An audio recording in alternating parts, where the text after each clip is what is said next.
C.G. Marshall. Welcome to the sound of suspense, to the fear you can hear. A psychiatrist once said that the human brain is like a spider's web.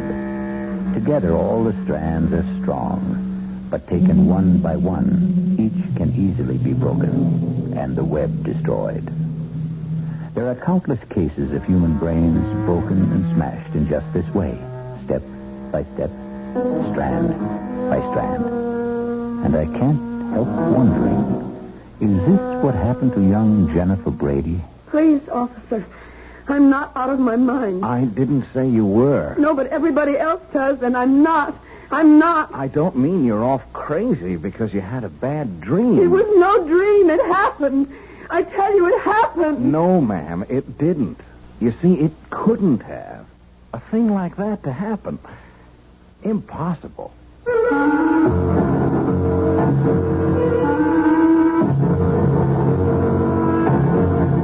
Our mystery drama, Honeymoon with Death, was written especially for the Radio Mystery Theater by George Lothar and stars Lois Nettleton. It is sponsored in part by Anheuser-Busch Incorporated, brewers of Budweiser, and by the Kellogg Company, makers of Kellogg's Special K cereal.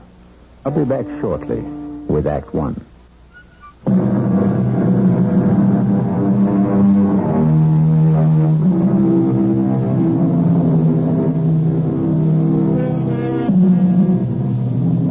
What makes Jennifer Brady think she's going out of her mind?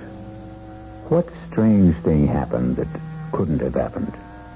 Perhaps we can find out together. It was a wonderful honeymoon, Howard. I can't tell you how much I enjoyed it. Adored it. But you know something? Howard, you know something? What, Jennifer, what? It's wonderful to be back home. These last 10 days driving back from San Francisco, I kept thinking, when, oh, when will I be back in my own bedroom, in my own bed, in my own little old New York brownstone house? Oh, I shouldn't have said that, should I? What? Said what, Jennifer? Am I bothering you with all my chatter, Howard? Bothering me? How could you possibly bother me, sweetheart? I'm just trying to catch up with all that mail Margaret left on the living room table. Oh, hey, I haven't seen that negligee before. I saved it for a homecoming night. Like? I can see a whole month of honeymooning hasn't changed you a bit. When I've got a bride as beautiful and sexy as you, our whole life is going to be a honeymoon. Now, tell me, what was it you shouldn't have said? What? Oh, I've forgotten. Something about your own little old New York brownstone house. Oh, well, what I meant, it's not just mine anymore. It's yours now, too. And your sister Maggie's.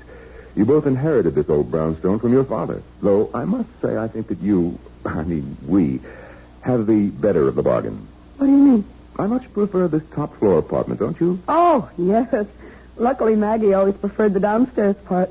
No climbing stairs. The stairs won't bother me. I'll take them 2, 3 at a time, knowing that you're waiting at the top of them. Oh, darling. Well, you better finish brushing your hair. I'll finish that mail in the living room. Howard? Yes? About the car. Well, what about it? Do you think it's safe parked out in the street?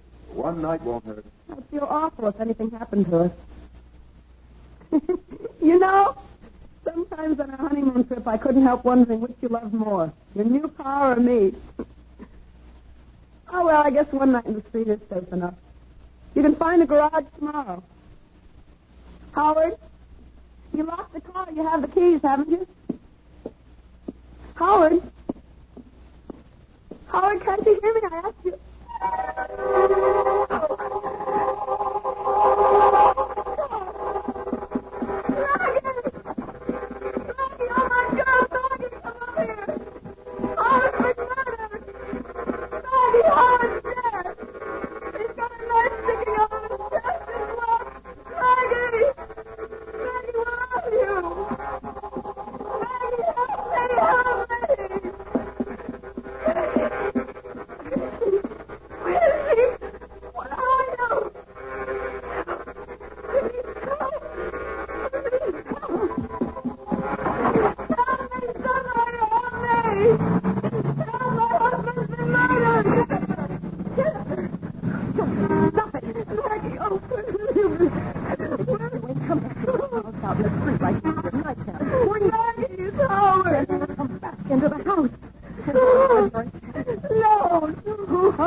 Come on. I'll phone Dr. Sullivan. I don't need Dr. Sullivan. I tell you, Howard.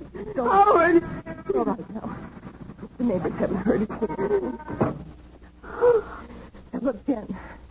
You sit here on the couch and try to hold on. I'll phone Dr. Sullivan. Maggie! Howard is dead. He's up there in our apartment. Dead. Jennifer, please, now try to control yourself. There's no one named Howard here. What do you mean? No one named Howard? You know Howard Lansing, my husband, the man I've been on a honeymoon with for a whole month and home just a few hours ago. Stop looking at me like that. All right. Now, look, Jennifer, I'll tell you what I'm going to do. I'll go upstairs, and I'll see if anybody's there. Howard's there. All right. If this Howard is there, and if he's dead, then I'll phone the police. All right? Yes. But if he isn't, then I'm going to phone Dr. Sullivan and have him come right over. Is that agreed? What's that? It's just the front door bell. Oh, yes, officer? Officer Helmets, ma'am. Ed Helmets. Anything wrong? No. What do you mean, no? My husband's been murdered. He's upstairs dead, a knife in his chest. Jennifer, please. Officer, there is no one upstairs, dead or alive. Well, then what was all the screaming about? I'm walking the beat just up at the corner, and I hear all this screaming. It's nothing. Believe me, it's nothing. Officer, will you do me a favor? Oh, sure, if I can. Would you go upstairs, please, and see for yourself? Officer, my sister is a highly emotional woman. Please? Would you please? Sure. Make you feel any better? Sure. Oh, Jen, what am I going to do with you? You know what Dr. Sullivan said. Dr. Sullivan? He said if you had another one of these attacks, you were going to have to be... I am not having an attack. I am as sane as you are. Don't look at me like that, Maggie. I am. Well, officer? Well, there's nobody up there, ma'am. Nobody. But there is somebody. My husband, Howard. He's sitting in a chair with a knife in his chest, blood all over. No, ma'am. But that's impossible. Impossible, I tell you. It's impossible. I couldn't. Maybe you want to see for yourself, huh? I'll go up with you. Officer, thank you very much, but there's no need. I do want to see for myself, will you? Sure. I'll come with you. Well, no, on second thought, what's the use? I mean, I'm really very tired of this sort of thing. What sort of thing? Never mind, officer. Just, you go ahead. Now, is this the room where you, thought that, Huh? I can't believe it. It's impossible. You can see for yourself. 5 minutes ago. 5 minutes ago, I tell you. In this chair. He was sitting back in this chair, and there was a knife sticking out of his chest. The mail was scattered all over the floor. Mail? We'd just come back from our honeymoon. We'd only been in the house a few hours. And Maggie had left all the mail that had collected for a month on the table, on this table. Well, you can see, ma'am, no mail. And blood. There was blood on the carpet, some of the mail. Well, no mail, no blood. You don't mind me saying so. I think you... Well, maybe you had a dream, a nightmare, huh? Please. I'm not out of my mind. I didn't say you were. No, but everybody else does, and I'm not. I'm not. It don't mean you're out of your mind because you had a bad dream. It was no dream. It happened. I tell you, it happened. Howard was here in the living room reading the mail. I was talking to him from the bedroom. I had just taken a bath, and I was brushing my hair. Wait. I know. I hadn't emptied the tub. The water's still there. It must be. I'll show you. I don't understand this. Tub's bone dry, ma'am. Hasn't been used. Now, not tonight, anyway. His clothes. Howard's clothes. He'd empty his suitcases and put his clothes in the closet. Here's his suitcases, too. just ladies' clothes. Yours, ma'am? Yes. Now, hey. Look, don't cry. Hey, look, this dream you had. It was no dream. Okay. So maybe you imagined... I didn't imagine anything. Do you imagine a husband? Do you imagine a month-long honeymoon? Do you imagine a man in a chair with a knife in his chest? Oh, I got to admit, you'd have to have a darn strong imagination.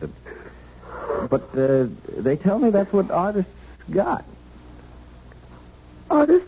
Oh, you are an artist, aren't you? That painting there on the easel? Oh, that's just a hobby. I haven't touched that since I left on my honeymoon. No? What do you mean? How long does it take paint to dry? Oh, a day, thereabouts. Well, this paint's still wet. Plenty wet. Look at my finger. Oh, now don't start crying again. A woman crying, it makes me feel awful. I'm sorry. Look, whether you dreamed it or imagined it... I didn't. Yeah. I didn't. Oh, yeah, well... I know I've had spells. Spells? What kind of spells? Oh, I've always been high-strung, nervous, you know. No, I don't know if I know. I mean, me, well, I'm the other way. I haven't got a nerve in my whole body. I envy you. You've never been to a psychiatrist. A shrink? No, me. You ask me, anybody who goes to a shrink ought to have his head examined. That's a joke. You get it? Yes. Well, then laugh a little bit. Come on, do you good. I can't. No, of course you can't. I'm sorry. I should have known better than to even try and make a joke. You go to a psychiatrist, huh? Yes. Not regularly. Sometimes. What time? Oh, when I sort of get all keyed up and start having crying spells and feeling so sad I could die. Well, what's to feel sad about? Chick like, excuse me, a pretty girl like you with everything in life to live for. What's to be sad? I don't know. Some people feel sad for no reason at all. They just suffer from depression. Oh, excuse me? Oh, yes, ma'am? Jennifer, Dr. Sullivan is on his way over. I just phoned him. All right. And, officer, thank you very much for trying to help. Oh, not at all, ma'am. Not at all.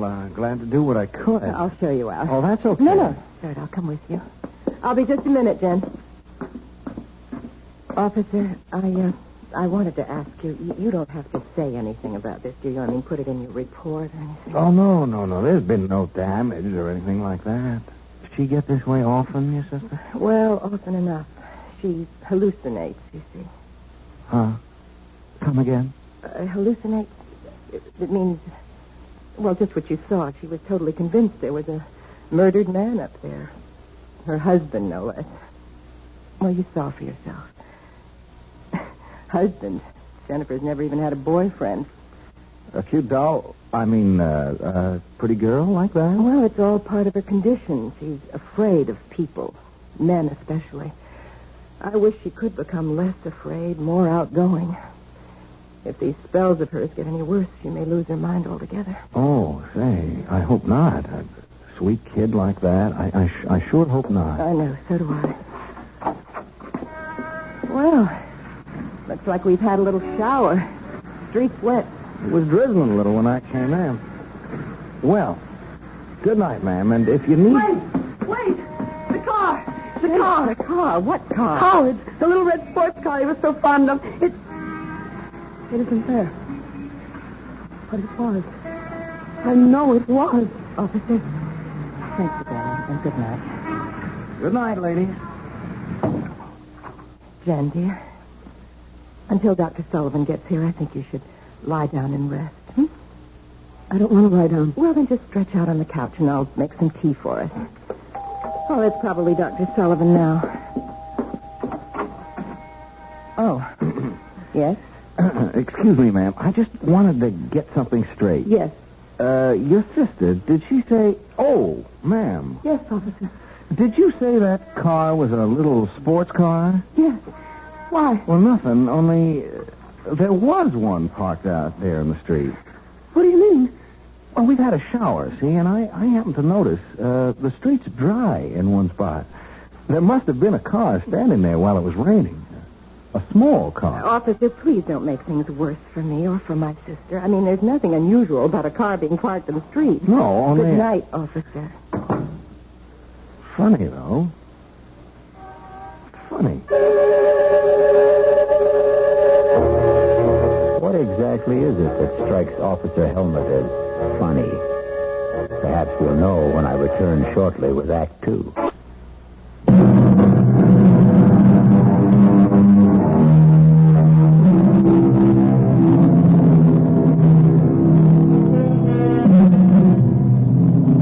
Has a horrible murder been done?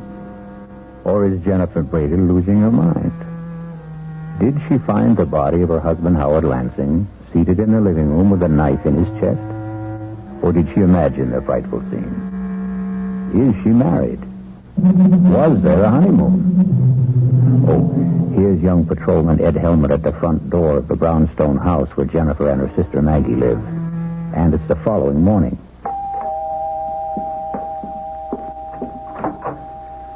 Oh, it's you. Yeah. Well, won't you come in? Thanks. Thank you for, what you did last night. Oh, just doing my job, Mrs. I don't know what to call you. I don't know what to call myself. I don't know if I'm Mrs. Howard Lansing or Miss Jennifer Brady. Not after last night. Well, suppose I just call you Jennifer. You can call me Ed. Ed Helmut. What are you doing here? Well, I'm off duty, see. I'm on the 4 to midnight beat, and I just thought I'd drop around and see how you were doing. Oh, well, I'm all right. You mind if I ask you a couple of questions, Jennifer? No. It's your job, isn't it? Well, yes and no. In fact, being off duty now, I'm kind of asking these questions on my own. You know what I mean? I don't.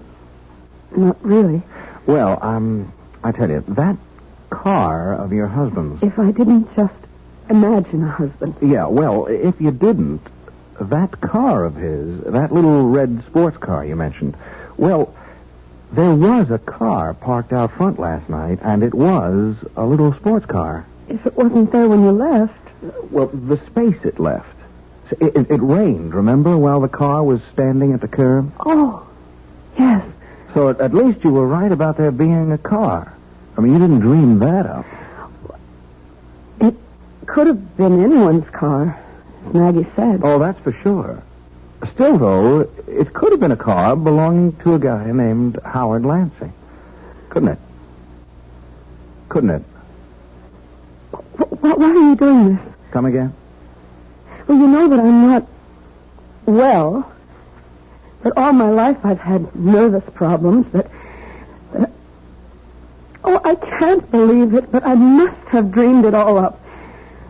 Howard Lansing, marrying him, going on a honeymoon across country and back, coming home last night, finding him murdered. I must have imagined it all.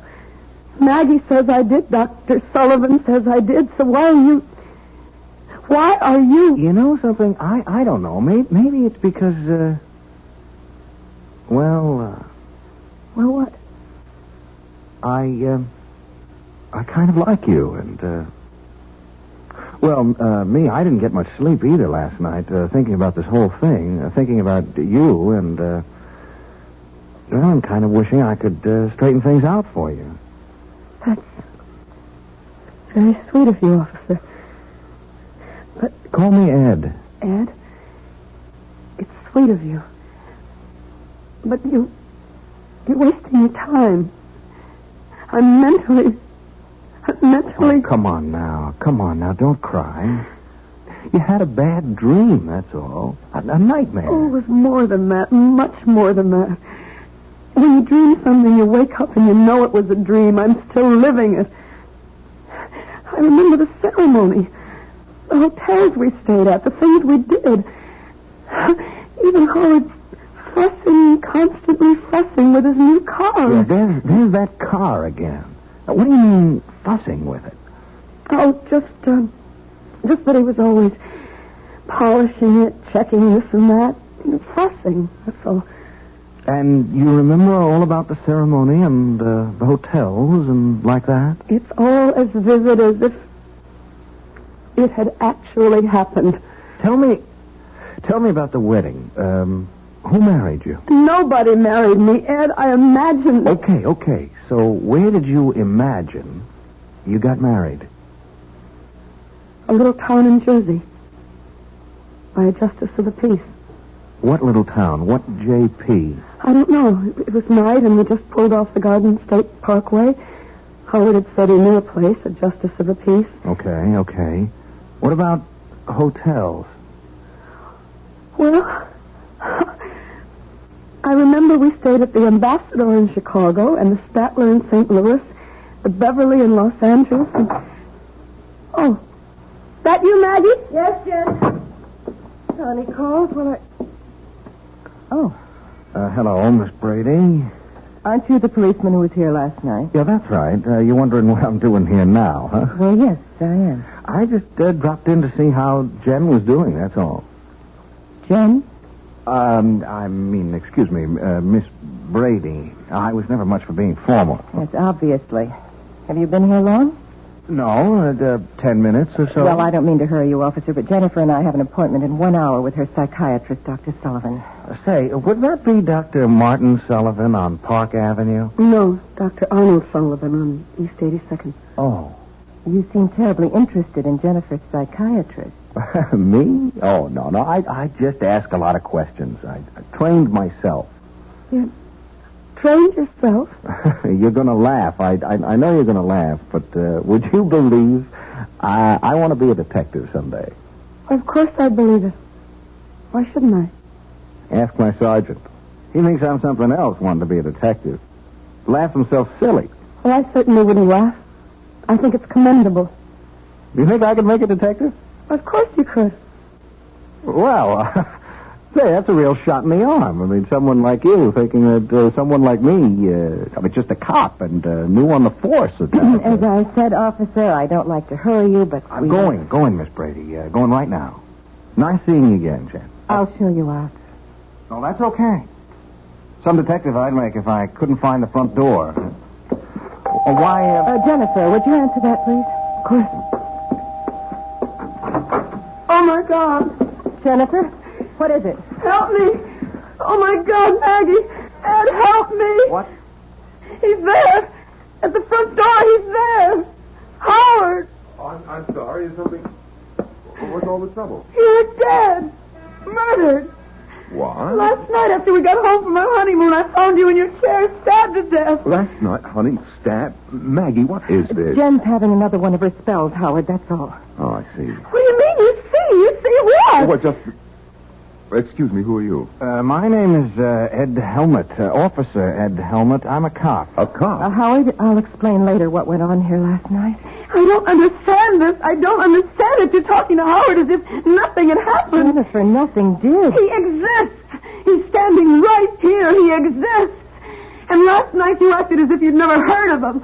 As if there was no such person as Howard Lansing. I don't remember. You did. Jennifer, stop it. Now, stop it. Control yourself. Officer, you were leaving. There's some questions. I'd better get the answers to Officer, first. this is a private matter. It's a family affair. Well, now, that depends on how you look at it. Are you Howard Lansing? Of course I'm Howard Lansing. Why do you ask such a question? Howard, Jen had one of her mental lapses last night. She imagined that you and she were married. We were. And that you'd just come back from your honeymoon. Oh, good Lord. And then during this hallucination, she thought she had found you with a knife in your chest. dead. Oh, no, poor little Jenny. She ran screaming into the street. Luckily, I got her back into the house before she caused a disturbance, although this officer did hear the screams and came to investigate. Well, did you call Dr. Sullivan? Of course I did. He came over, but there wasn't much he could do except order some new sleeping pills. We're seeing him in his office at 11 this morning.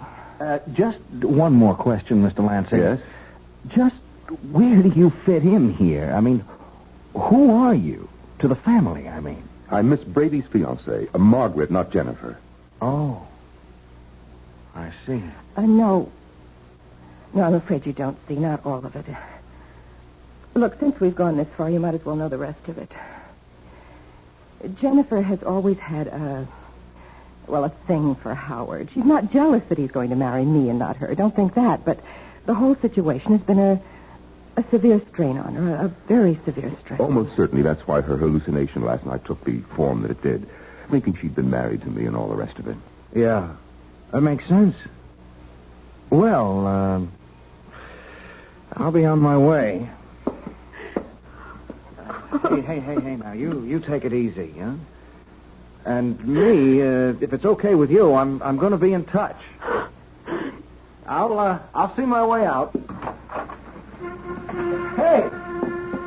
Hey, Mr. Lansing, you have got a little red sports car.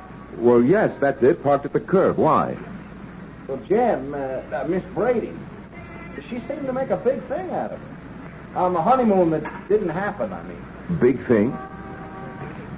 Well, what I mean, she said you were always fussing with it, polishing it and like that. Sure looks as if you do. Oh, I do. I'm a sports car buff, if you want to know.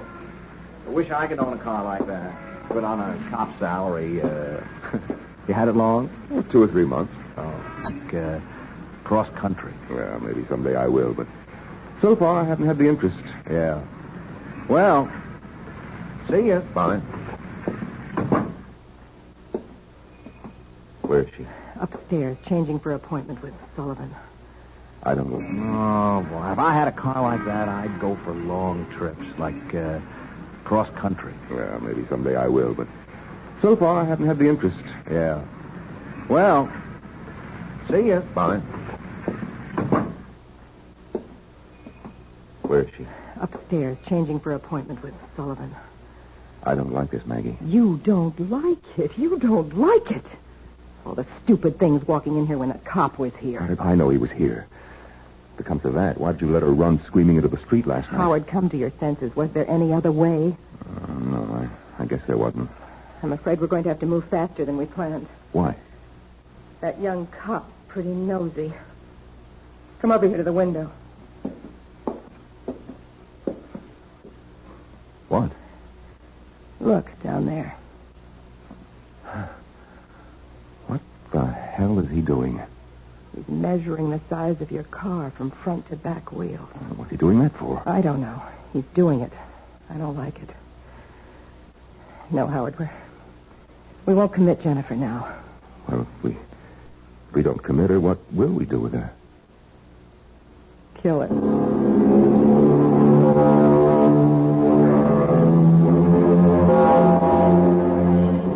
Clearly, Maggie and Howard faked his murder.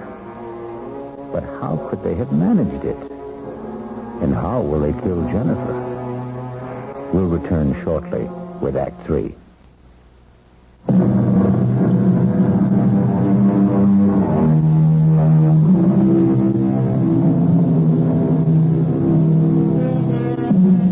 Were you as shocked as I to discover that Howard Lansing is very much alive?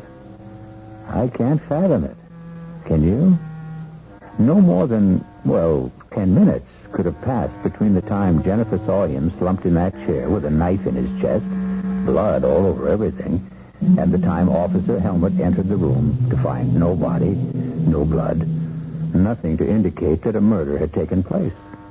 It would have been impossible for Howard Lansing and Margaret Brady to restore perfect order to that room in so short a time. Even to Howard's clothes and luggage no longer in the closet.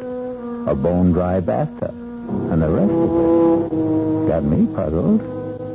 Well, we'll soon have the answer as we rejoin Maggie and Howard. Kill her. There's nothing else we can do. Oh, we can do what we planned originally. Commit her. It won't work. Not now. Why not? Your answer is right out there in the street. The cop was just finished measuring your car. Now, what's he doing? Quite obviously getting into your car. I think I better get out there and see what he's up to. I was just about to suggest it, Howard. Officer, what are you doing in my car? Oh, say, Mr. Lansing. Say, I hope you don't mind. Like I told you, I want to own a little sports car like this myself someday, and, well, I just couldn't help sitting behind the wheel. Say, I hope you don't mind. As a matter of fact, I do mind. Oh, well, say, please excuse me. I just kind of flip over a car like this, that's all. Is that why you were measuring the wheelbase? Measuring... Oh, that. Yes, that. I saw you from the window. Yeah, well, now, I tell you, I want to get to be a detective someday, see? And I'm studying, like, fingerprints and stains and like that, and measuring. Now, measuring things is important, very important. You'd be surprised how important measuring things is. So, I take every opportunity to measure things. Yes. Well... Like last night. Were you here last night? No, I was not here last night. Funny. What's funny? Well, last night, Jennifer, Miss Brady, she said a car, in fact, your car, was parked outside here. Only it wasn't. I mean, when we looked, no car. Well, I just told you that... Yeah, but there had been a car. You see, it had rained, and the car was standing out here during the rain and left a dry space in the street. And I measured that, too. Couldn't help myself. It's become a habit, you know? Well, I fail to see what this has to do with Identical. Same wheelbase. That car and this one. Look, there are probably thousands of sports cars in New York. I'm not saying it was the same car. Oh, no, nothing like that. I'm only saying the wheelbase was the same. Very interesting, I'm sure. But if you don't mind now, Just leaving when you came out. I apologize if I have set you getting in behind the wheel without permission. That's all right. Yeah. Well, goodbye. Oh, by the way... Now what? You got 11,243 and 9/10 miles on the speedometer. 1,000 or so more than you said you had. I just thought you'd like to know. Thank you. I'm deeply grateful for that information.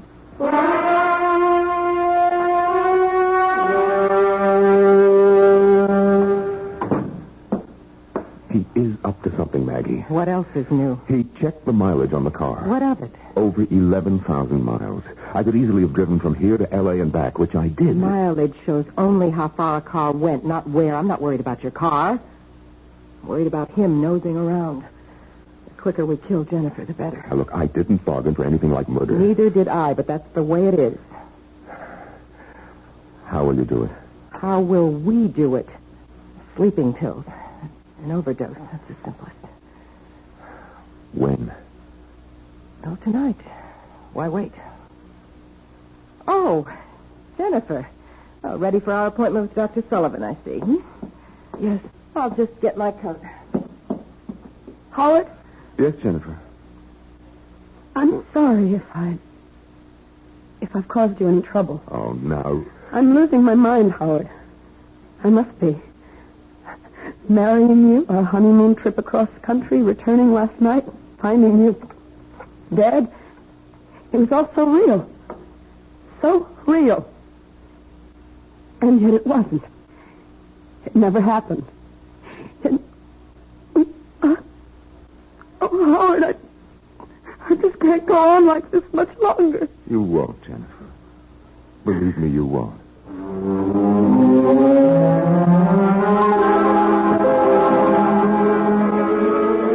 You sure of that? Did you check all marriage license applications? And there's no Howard Lansing and Jennifer Brady, huh? For you at Beverly Hotel, Los Angeles. Right there. Okay, sorry I troubled you. Thanks. Hello? Yeah. Yeah, how far back did you check your guest register? And there's no Mr. and Mrs. Howard Lansing. Hey, Ed, another one. The ambassador of Chicago. You going on a trip or something, man? Thanks. Officer Ed Helmut here. Yeah, I think I can tell you what you're going to tell me before you tell me. No record of a Mr. and Mrs. Howard Lansing. Yeah. Well, thanks. There's got to be a clue. There's got to be.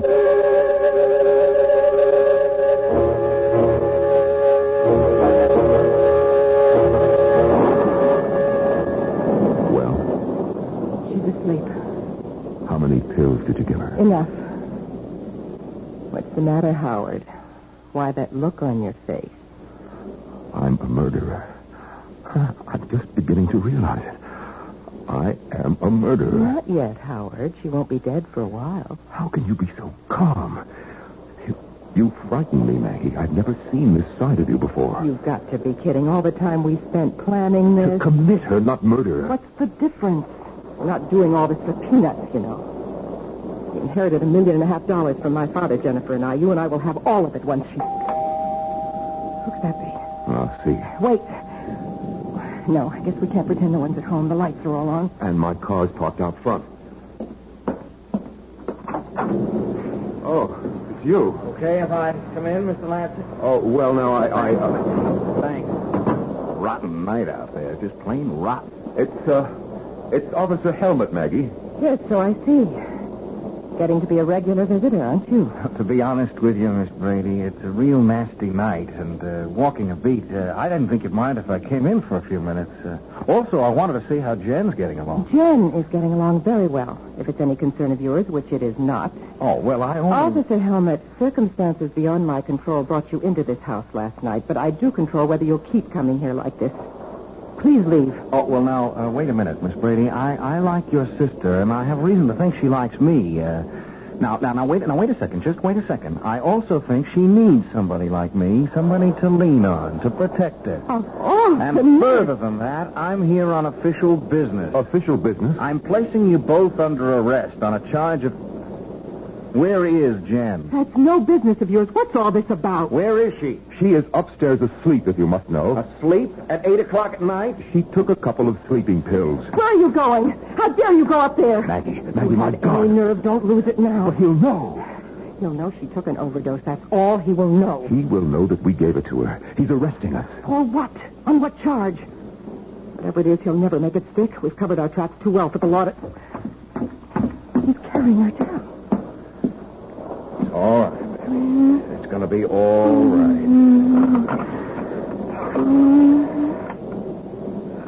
Operator, this is Officer Ed Helmet. I want an ambulance sent to 127 Brockhurst, and fast. An ambulance? Why an ambulance?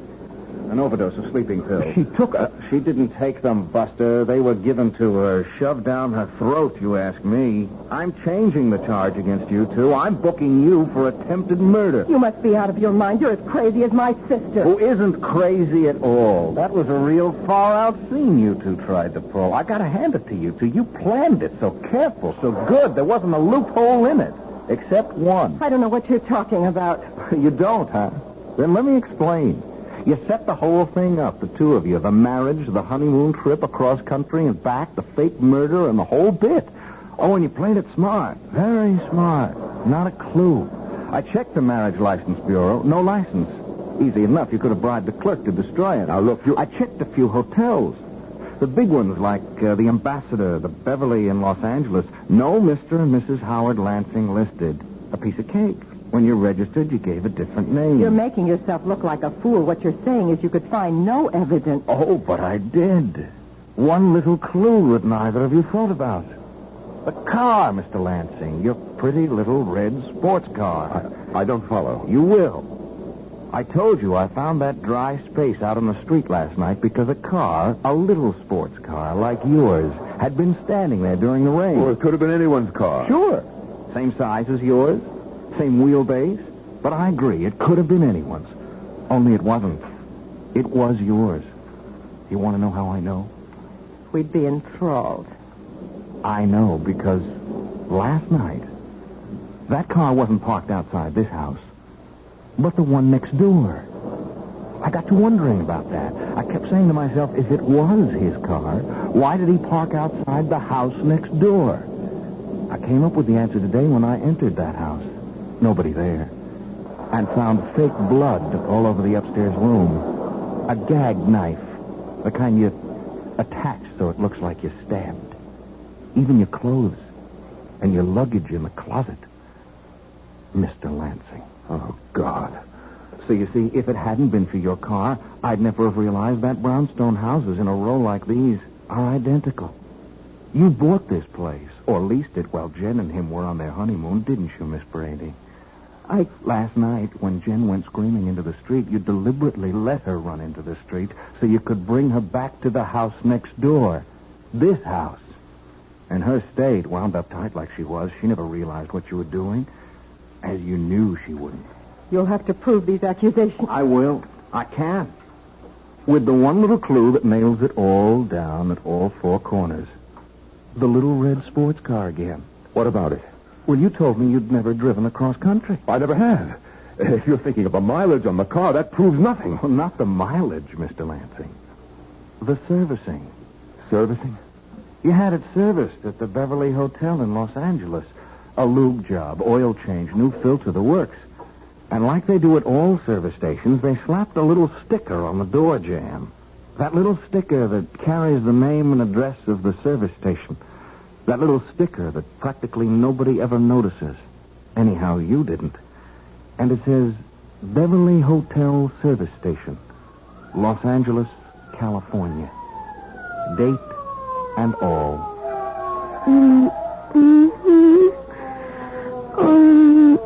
Easy, Jen. Easy. You're going to be okay. From here on in, you're going to be just fine.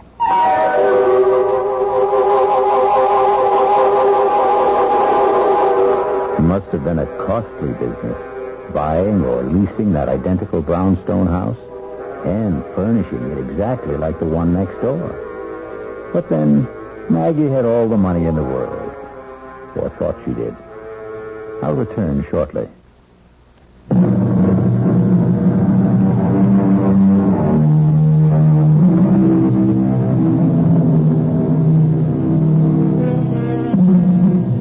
Yes, like a spider's web, so strong and yet so weak, the human brain can be broken. But happily, again, like the spider's web, it can be repaired, as good as new. Our cast included Lois Nettleton, Tony Roberts, Terry Keane, and Norman Rose. The entire production was under the direction of Hyman Brown. This is E.G. Marshall inviting you to return to our Mystery Theater for another adventure in the macabre. Until next time, pleasant dreams.